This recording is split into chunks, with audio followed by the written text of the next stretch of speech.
উপভোগ। ঈশ্বৰৰ প্ৰশংসা হওক। মোৰ নাম শ্ৰীমতী গল্পী বৰা তামুলী। মই গোলাঘাট জিলাৰ নিতাই চমনাৰ পৰা আহিছোঁ। সৰ্বপ্ৰথমে সৃষ্টিকৰ্তা ঈশ্বৰক কোটি কোটিবাৰ ধন্যবাদ জনাইছোঁ আৰু আমাৰ মহান গুৰুদেৱ আৰু গুৰুমালৈ সশ্ৰদ্ধ প্ৰণিপাত জনাইছোঁ আৰু আমাৰ ঈশ্বৰৰ প্ৰেমী সকলো দাসদাসীলৈ প্ৰভু যীশুৰ নামত মই সেৱা জনাইছোঁ। আজি মোৰ এটা সাক্ষ্য আছে। আজিৰ পৰা প্ৰায় 2017 চনৰ প্ৰতি ডিচেম্বৰৰ পৰাই মই ইউটিউবৰ যোগেদি মই ঈশ্বৰৰ পবিত্ৰ আত্মাৰ কথা জানিছিলোঁ আৰু তেতিয়াৰ পৰা 2017 চনৰ ডিচেম্বৰৰ পৰাই মই কেইবাবাৰো আহি লঘোণ প্ৰাৰ্থনা দিছিলোঁ।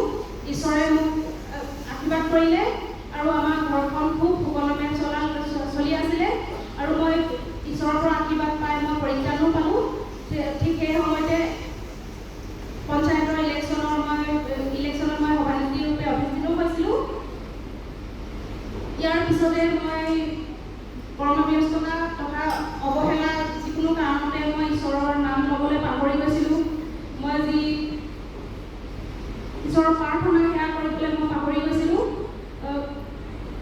ঈশ্বৰৰ প্ৰাৰ্থনা কৰিবলৈ পাহৰাৰ হেতুকে মই পাপ কৰিলোঁ, যি সেই সময়ত বহুত মই পাপ কৰিলোঁ, দুখ কৰিলোঁ, মই বহুত ভুল কৰিলোঁ। সেই ভুল মই আজি গম পাইছোঁ। মই সেই সময়ত মোৰ সকলো ফালৰ পৰা নদন্দ নাছিলে কাৰণে হয়তো মই পাহৰি গৈছিলোঁ যে ঈশ্বৰৰ বাক্য মানিবলৈ আৰু ঈশ্বৰৰ মই প্ৰাৰ্থনা পঢ়িবলৈ মোৰ মনটো খেলি মেলি হৈ গৈছিল যে ঈশ্বৰক মই প্ৰাৰ্থনা কৰিব লাগে নে নালাগে সেয়াও পাহৰি গৈছিলোঁ। আৰু তাৰ পাছত মোৰ তেতিয়াৰ পৰা মই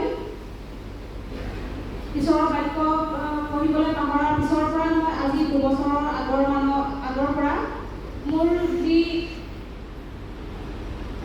সভানেত্ৰী পদ সেয়াও আসন গুচি গ'ল।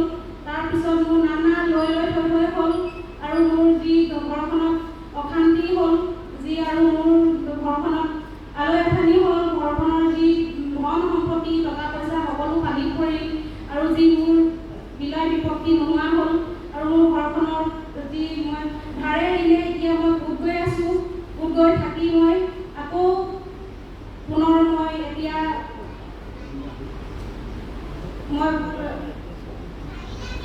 মই যি সেই সময়ত পাপ কৰিলোঁ, পাপৰ পৰা মই পাপৰ যি ভুল হৈছিল, যি ভুল কৰিছিলোঁ মই সেয়া শুধৰণি কৰিবলৈ আহি মই আজি এই সাক্ষ্য দিছোঁ আৰু মই ঈশ্বৰৰ প্ৰভু যীশুৰ ওচৰত মই ক্ষমা প্ৰাৰ্থনা বিচাৰিছোঁ আৰু লগতে মোৰ মহান গুৰুজনাৰ ওচৰতো মই ক্ষমা প্ৰাৰ্থনা বিচাৰিছোঁ যাতে মই এতিয়াৰ পৰা আজীৱন ঈশ্বৰৰ লগত থাকি ঈশ্বৰৰ দাসী হিচাপে মই হ'বলৈ প্ৰাৰ্থনা জনাইছোঁ।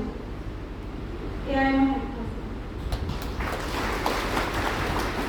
এয়া দেখিলে আপোনালোকৰ মাজত কোন ঠাইৰ পৰা অহা বন্তি বাইদেৱে তেওঁ জীৱন্ত সাক্ষ্য দিলে আৰু আমাক গুৰুজনাই সদায় এটাই কৈ থাকে যে তোমালোকে ঈশ্বৰৰ পৰা আঁতৰি নাযাবা, ঈশ্বৰৰ ওচৰত প্ৰাৰ্থনা কৰা, কাৰণ ঈশ্বৰে সকলো কৰিব পাৰে, তেওঁ নোৱাৰা কাম একোৱেই নাই।